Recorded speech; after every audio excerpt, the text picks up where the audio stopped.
نو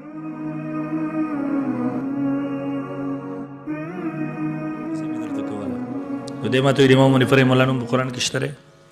ما ورته د اوس ماسپښین چې کوم مولوي صاحب پسې مونځ وکړو د نوم شته قرآن حدیث کې ما ورته په څه دلیل ویل ورکو مر راکین ما ورته امام درته دلیل وایي واتبع سبیل من اناب الی تا ویل ورکو مر راکین ما آیت پیش کو واتبع سبیل من اناب الی اوس مخکې ته نوم غواړي د امام منیف رحمه الله نو ما ورته الله کوم مولوي صاحب پسې مونځ وکړو د نوم توخه قرآن حدیث کې په ورکو مر راکین کې د نوم توخه په واتبع سبیل من اناب کې امام منیف رحمه الله نوم بزوخه که په دې باندې زه مشرک کېږم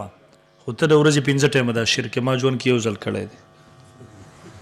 بیا 15 ټایمه د 15 امامانو نومونه ښایي چې کم په قرآن نه به ډکشنري جوړه کړې بیا رجسټر به دې جوړ کړي ظالمه خو ګوره څنګه چې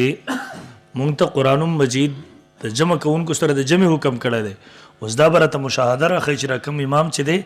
دی د امامت په شرایطو پوره دی که نه د پسې ودرېدی شم که نه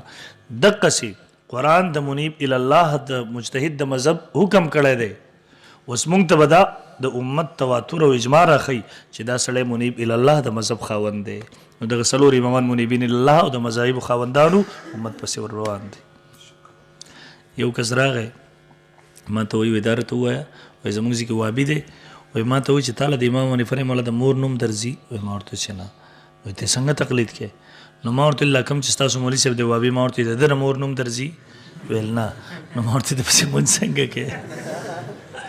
نو دا غریبان په قهر اوښتي دي څلورم دلیل ته لاړ